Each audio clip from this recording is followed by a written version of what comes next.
So, it is about that time. You sure you don't want to do the Gavv reviews with me? I told you I'm a pretty busy guy. Yeah, I can see that. I mean, you did make a vehicle that doesn't require steering wheel after all.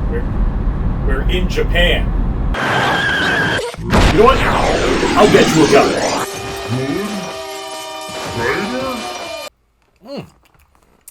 Can you taste that?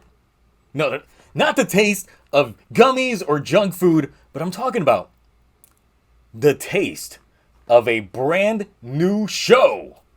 See, a lot of times you just never know what you're gonna get. Kind of like a box of chocolates. But this was indeed a debut that left me hopeful with the potential of what's to come. Now, before I get too far, since this is a new video, every time I start a new show, I make it a habit, so please allow me to reintroduce myself. They call me Z-O. Z to the E-O. This here, it ain't a wig, yo. Hey, don't click off just yet. I was just letting you know about some of the cringe that you're in store for when it comes to my videos. Because, look, I've been reviewing tokusatsu for a couple of years now, and I kind of have my own flavor that I bring to producing what would usually be the boring bits of recapping the events of the episodes, while providing my own personal thoughts, feelings, and speculation regarding the contents of the episodes, the future outlook, sometimes even speculating on the behind-the-scenes aspects and going into the production side effects that could affect the show. So, if you like or don't like what I do, feel free to let me know in the comments. Whether it's in the comments or even in my own Discord server that is free game for anyone to join, believe me, the link is in the description of pretty much every single video that I have and has been for the last few years. But before I also start getting comments on where to watch Gavv and other toku shows, well, look, I can't get into details, but you're free to join my watch parties on Twitch.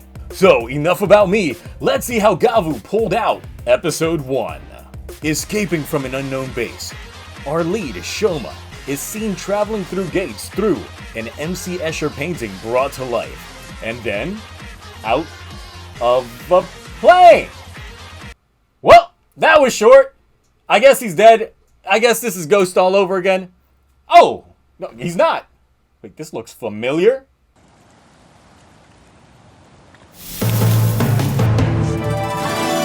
You know, I can get behind this. Having some kid find them, but Shoma hungry, so kid's gotta have some food, and thus follows him. But when the kid doesn't listen to those warnings at the end of Boom Boomger, luckily, this guy is superhuman. Inhuman? Not human? Because moving vehicle just completely wrecks itself on his body. So afterwards, he goes to the kid's secret base, and he's curious about the human food that he's provided, having that first taste of sugar rush that'll make anyone say. The calorie-rich junk food hits them inside so hard that they pop out the front side. Alright, that's a new one. Turns out that he's got a mouth on his stomach, able to instantly spew this week's gimmicks. Gochizo! See, look, kid knows what's up. No memory wipes here. He knows that Shoma is not human, and he's right, because his kind have special mouth stomachs called... Well, enough stranger danger issues. Kid's mom is back in town, and he's got a dip. But on the B plot of things, we get introduced to future secondary writer, but kinda just there for semi-introduction this week, Hanto, out doing investigations on missing people and the potential stomach mouth monsters who might be responsible. Though it might be easy to see why someone might be put off by these claims, especially with such a crude drawing, but his boss chimes in to assume the worst of her.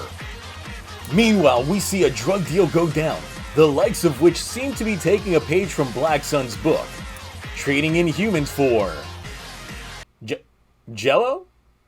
Well, I guess since all the Cosby stuff went down, they've really needed to go back alley with that stuff. So as the kid Hajime leaves, he runs by old Jello Pop, taking that bite when... Long I thought it was bad enough when they showed me the trailer, but here, the added gyration. I think, wow. You sure Inoue ain't writing this? So, as Guy attempts to corner Hajime, Shoma is reliving Mama backstory. Wouldn't be Reiwa without it. But Shoma detects a rumble in the tum-tum. And by that I mean, the kid forgot his shells. Since old Guy is pulling out that tongue just to get FBI'd. Turns out, this is a granute, and Shoma is one too. So, they compare Gavvus, but that's after Bro transforms into a dog. Wait, I'm a little confused. I thought they become what they eat. So, was his jello made of dog? Either way, Shoma's out to throw feet and hands, but gets his ass beat too many times to count. Luckily, that trauma kicks in, and as it turns out, his mom got the licky treatment. But he ain't about to see another family go down that side. That's for next season, and that protagonist. So, what's come to save the day but his Gochizo? And they want to get 8. Bro, not with your mouth, your other mouth. Hey. So now it's time for that big debut henshin. Complete with carnival music that I'm sure will get annoying after a couple of episodes. What proceeds is one of the most baller debut rider fights, showcasing that Gavvu's armor is completely vulnerable and completely expendable, as the constant stream of Gochizo's sacrifice would make my Pikmin kill streak just seem pale in comparison. Nah, not really, I killed way too many Pikmin. Hajime's mom shows up and calls out the monsters, but you know what? That's okay for Shoma. He knows the deal. Producing a sword and launching that sacrificial Gochizo all to do nothing. We get the Granute going beast mode and Gavvu going vehicular, pulling out the gummy kick and pumping him full of sweet, juicy goodness. When all is said and done, Shoma leaves Hajime a thank you letter, not realizing that the kid had wanted to thank Shoma himself, bringing snacks on hand, but protecting his newfound friend by tearing up the note, just to protect his identity. All this as Shoma spots a bike and makes his own, only to pass out. With this week's episode, we get the debut of our lead of the show, Kamen Rider Gavu with Poppin' Gummy. So with that, let's talk form.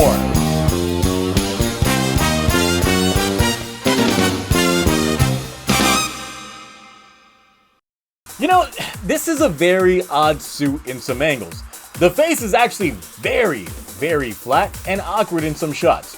Though, the big thing with this entire look is that it looks like teeth, and it's something that I mentioned in various prior videos. But there is a very basic yet complex design philosophy to this entire thing. Since it is just minimally armored, kinda like the early Heisei Riders, but the material is a lot more nuanced, having that translucent squishy material that alters colors depending on the lighting. That in itself is actually a very nice touch, while underneath that you can see that it has a base unthemed form, kinda like Deno's platform or the riders in the start of Geats. So the design philosophy does follow the conventions for it being very toyetic with swappable parts. It's okay, nothing fully amazing, but that belt is indeed an eyesore. Rating time! So first, once again, if you're new here and need an understanding of how my rating system works, there is a video that you should watch here just to get the scoop on things in terms of how the gradings typically go. That being said, this episode was exactly what I wanted from a first episode. I've already seen the episode 5 times just to further cement my thoughts regarding this, but it's a very standout episode. But at the same time, because it is the very first episode, I don't really like giving a perfect grading, so this one is getting the Agito. Hey! I go into every series a bit cautious, So my first score is actually taking a more conservative approach, as it remains to be seen if the pacing and tone set from episode 1 will remain a constant as the show progresses. You gotta remember that episode 1s are usually there to hook you in as an audience member, so they usually amp it up a good bit.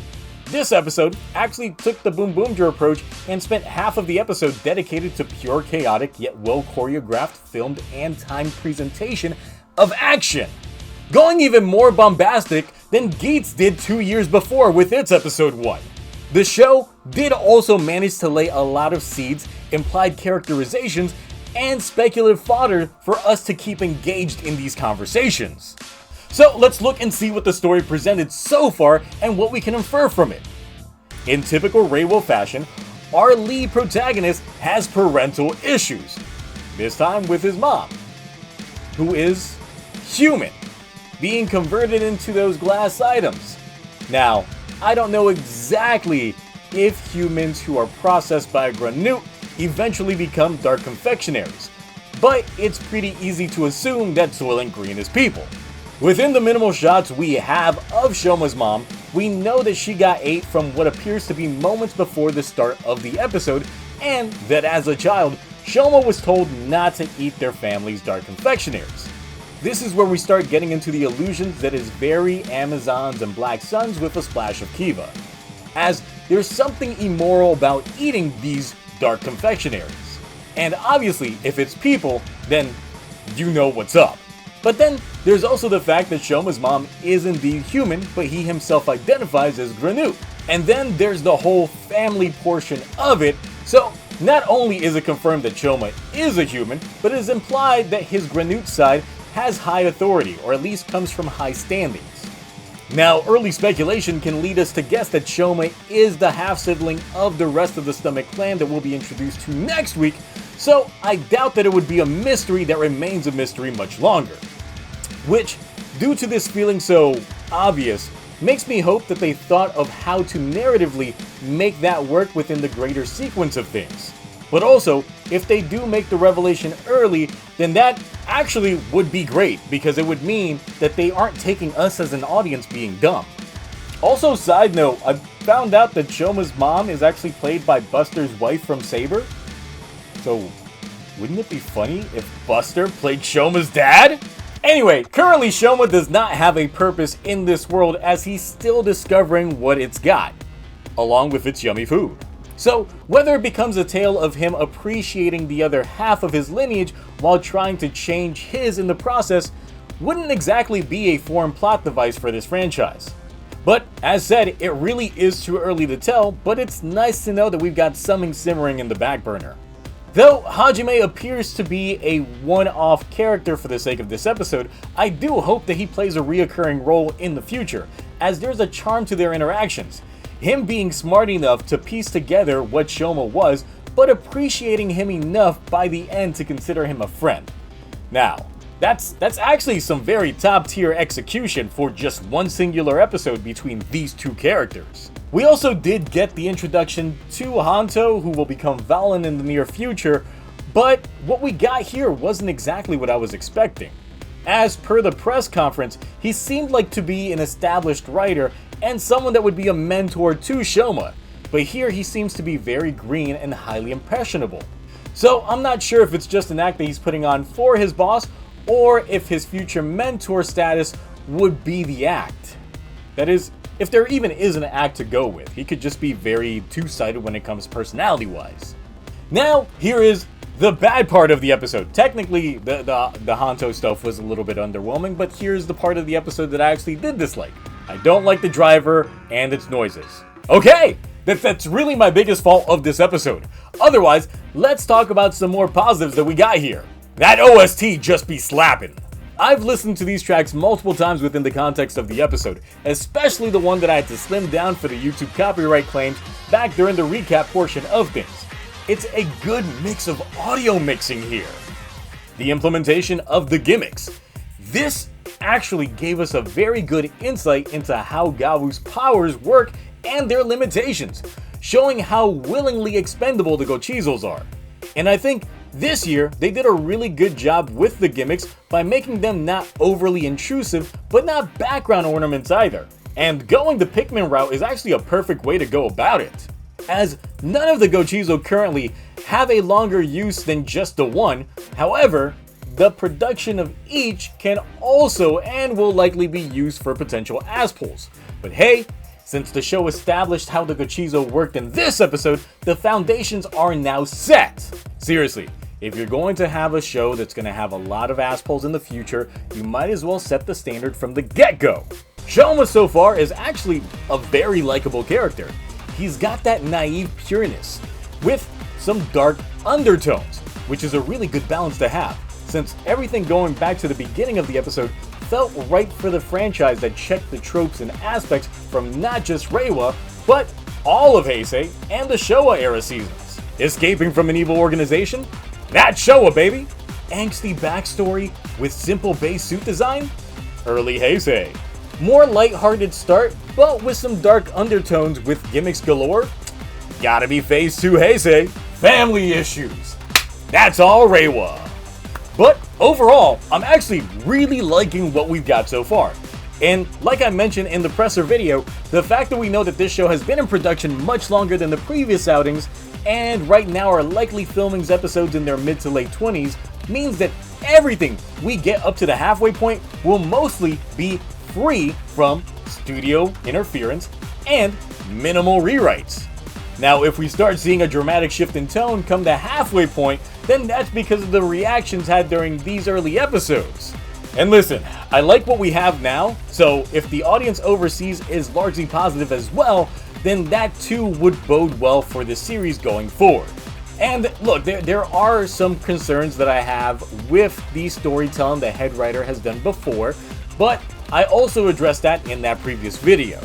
But it also has been a few years, so there is the possibility that she's grown much more and is correcting and properly paying off what needs to be done in this instance. So, those are my thoughts. What are yours? What did you think about the very first episode of Kamen Rider Gavu?